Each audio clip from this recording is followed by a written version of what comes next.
বিসমিল্লাহির রহমানির রহিম। আসসালামু আলাইকুম ওয়া রাহমাতুল্লাহি ওয়া বারাকাতুহু। কৃষির বিবর্তন চ্যানেলের নতুন আরেকটি ভিডিওতে আপনাদেরকে স্বাগতম। আমি আছি মোহাম্মদ রবিউল আওয়াল।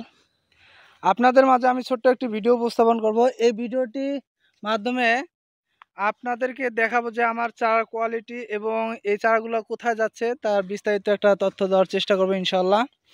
আমার যে জাত, এই জাতটা হচ্ছে লতিরাজ বাড়ি 1 কপালে কালো তিলা, ওই জাতটা। এটার চারার কোয়ালিটিগুলো দেখেন, এই যে চারার কোয়ালিটিগুলো, এক একটা চারার সাইজ দেখেন আর গ্রোথগুলো দেখেন। এখানে এই চারাগুলো সব অ্যাভারেজে আছে, ছোট বড় সবই আছে। এই ছোটোগুলো আমি আপনাদেরকে দেখাচ্ছি। এই দেখেন। আর হচ্ছে যে এখানে চারা আছে হলো 1700 চারা, 1759টা চারা আছে। এক বড় ভাই, নাম মোহাম্মদ সাব্বির, উনি ময়মনসিংহ ভালুকা থেকে আসছে এই চারাগুলো নেওয়ার জন্য। এর আগেও 2000 চারা নিয়ে গেছিল।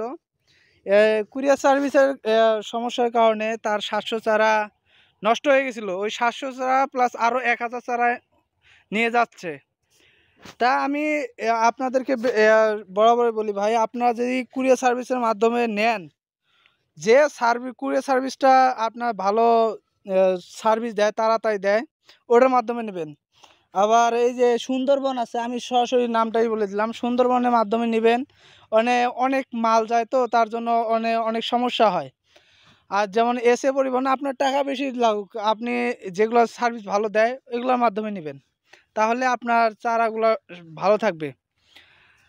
তা আপনারা যারা এই লতিরাজ বাড়ি 1 করতে চান, অবশ্যই আমাদের সাথে যোগাযোগ করতে পারবেন। আমার আব্বার নাম্বার দেওয়া থাকে, আমার নাম্বার দেওয়া থাকে।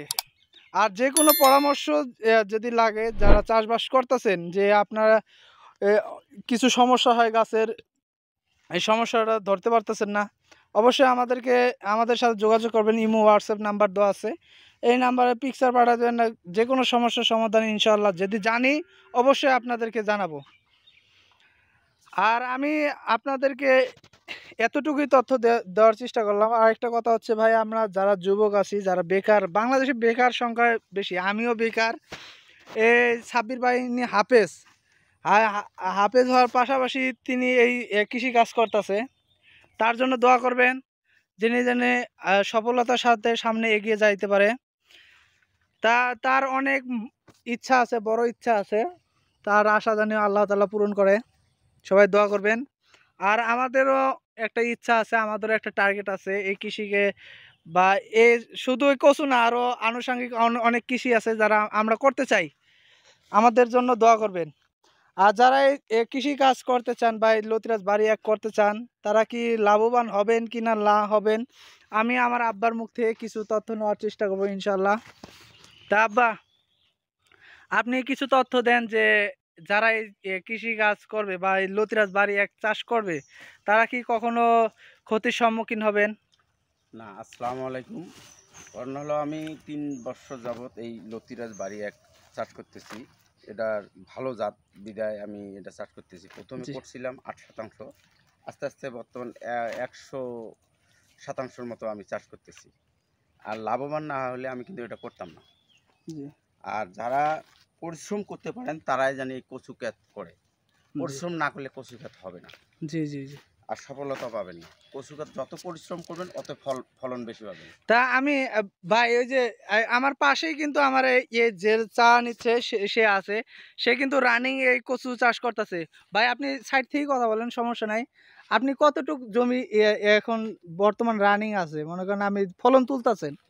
8 শতক। 8 শতক। 8 শতকের মধ্যে আপনি প্রতি সপ্তাহে কিরকম লতি পাচ্ছেন?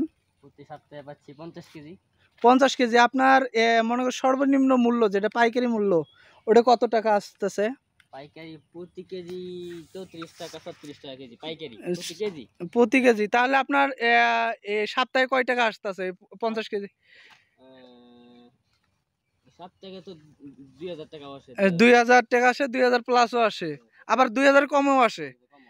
তা আমি এতটুকু বলতেছি ভাই, যারা মনে করেন এই চাষবাস করবেন, অবশ্যই আপনার এই যে গাণিতিক হিসাবগুলো আছে না, এগুলো আপনার আগে যাচাই বাছাই করবেন, তাহলে আপনারা কখনো ক্ষতির সম্মুখীন হবেন না।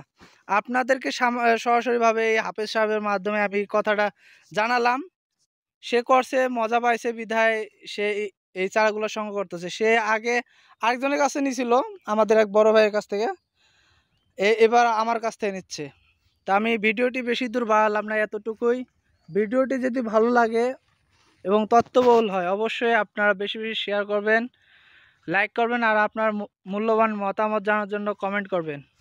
আর আপনারা যারা আমার চ্যানেলে নতুন আছেন অবশ্যই আমার চ্যানেলটিকে সাবস্ক্রাইব করে পাশে থাকবেন। আসসালামু আলাইকুম ওয়া রাহমাতুল্লাহি ওয়া বারাকাতুহু।